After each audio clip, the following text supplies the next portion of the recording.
So today we are going to talk about competition and boundaries and self-validation. So we are talking about when we compete, we are making someone win and someone lose. And normally we lose and somebody else wins.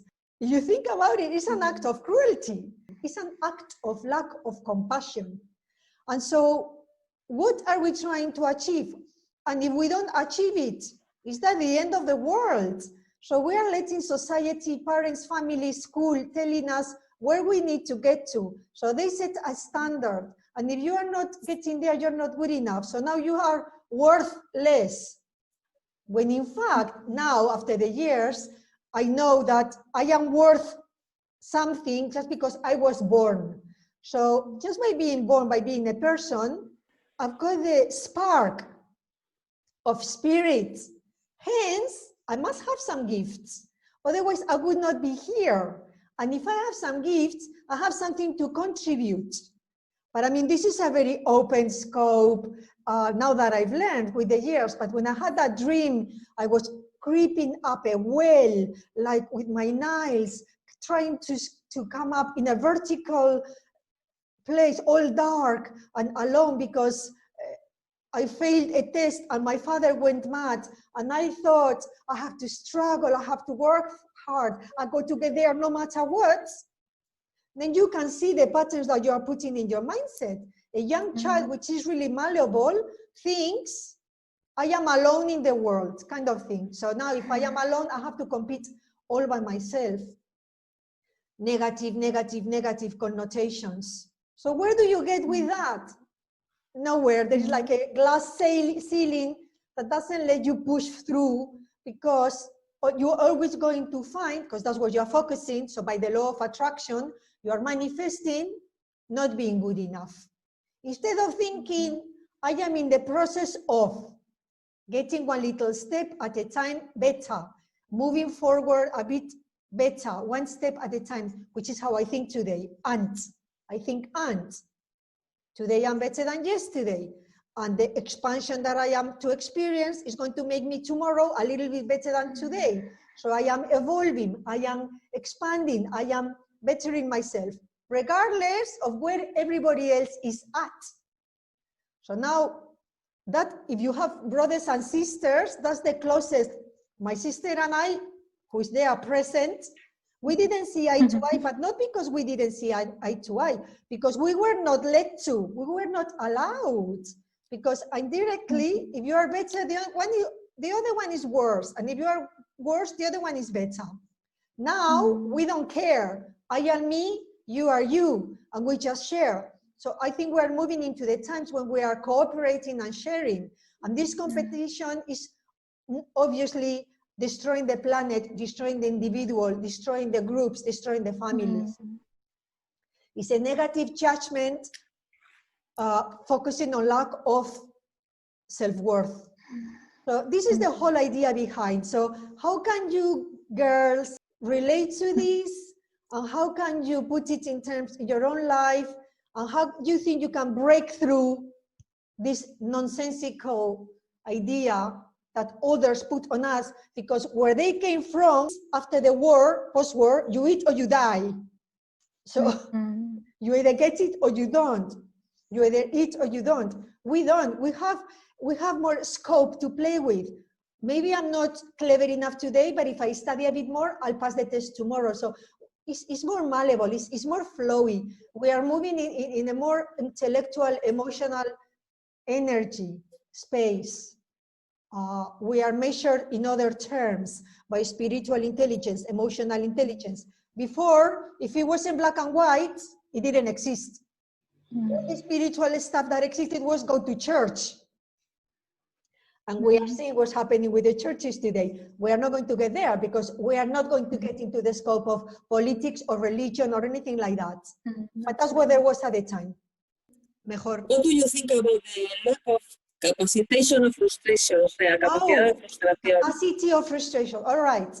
So that's the part of the emotional intelligence that we are not taught at school.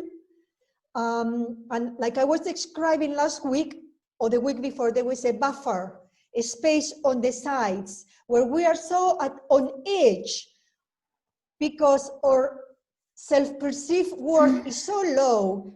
Any tiny criticism breaks us. So of course, the best defense is a good attack.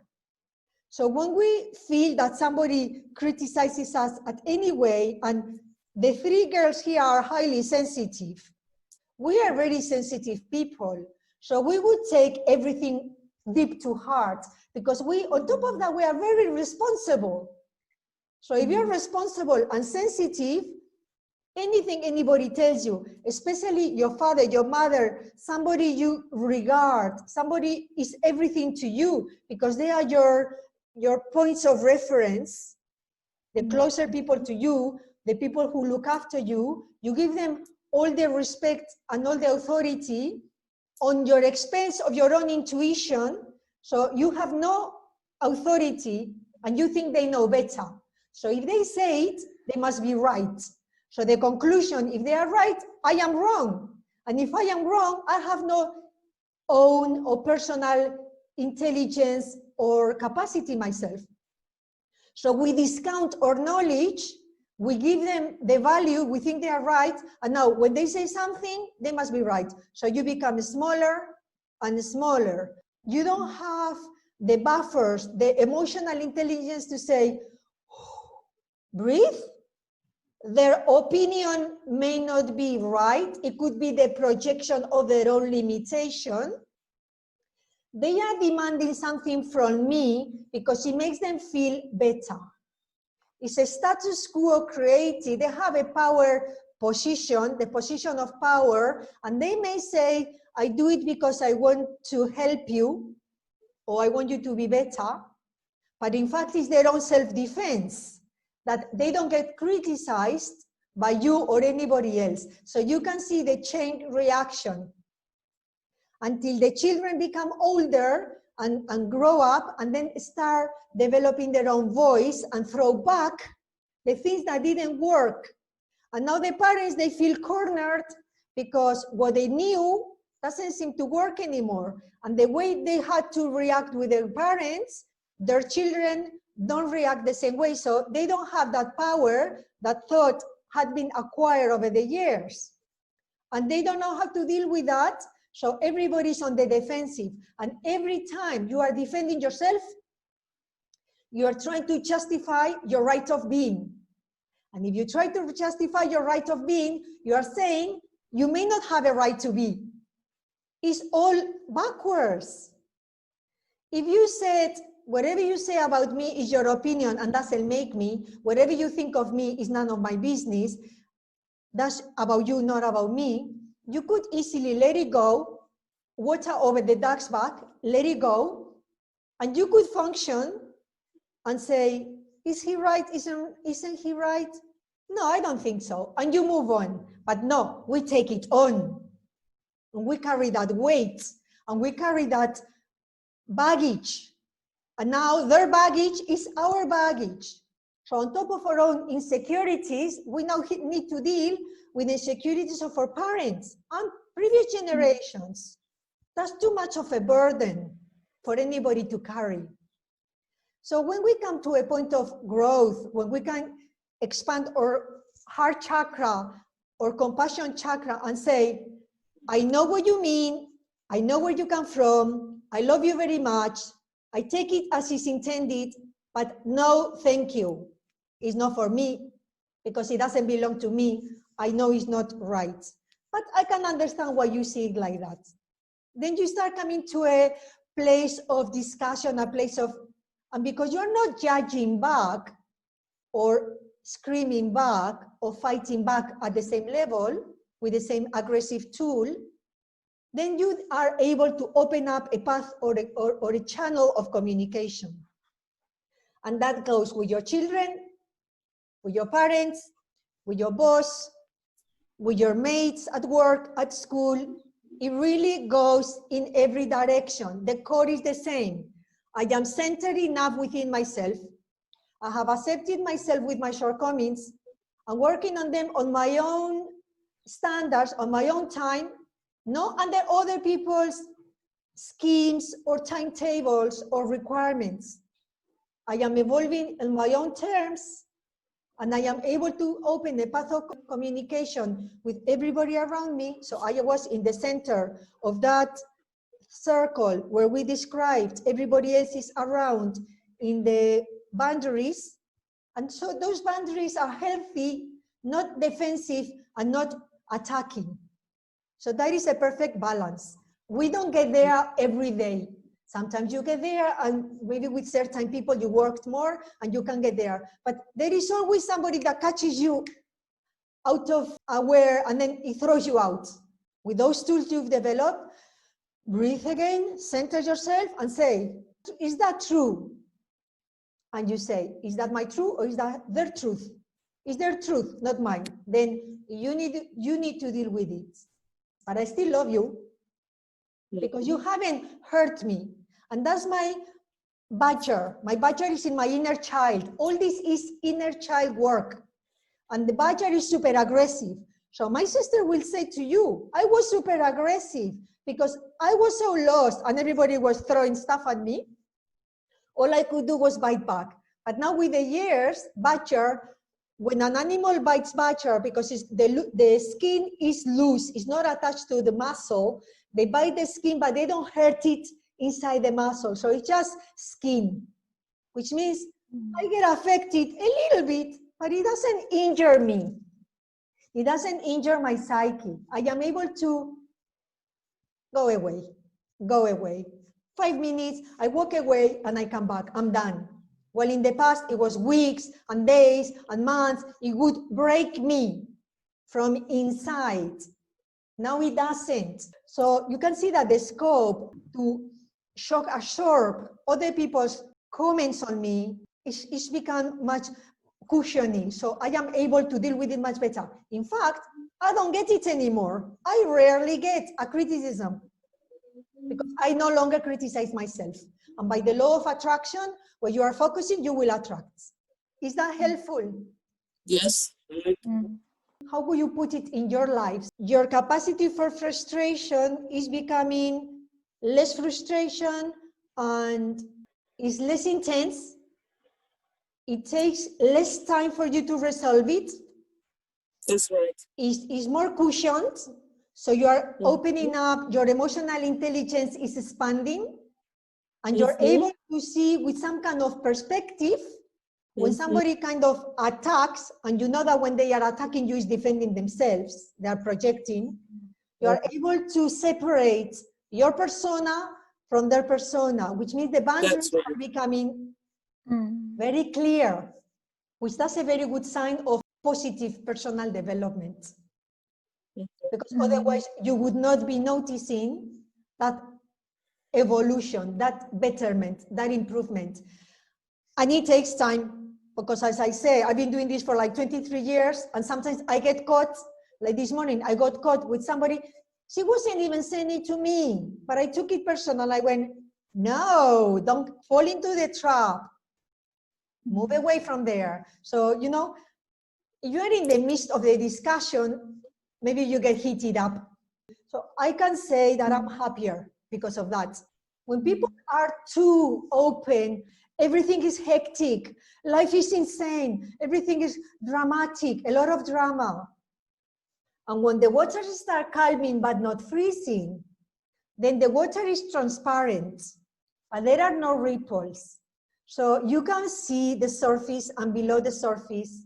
And when someone throws a stone, there is a ripple. Sometimes can be a bigger ripple or a smaller ripple, but it's a lake that is in the right circumstances. It's a life that is ready or prepared to receive actions and reactions, energies.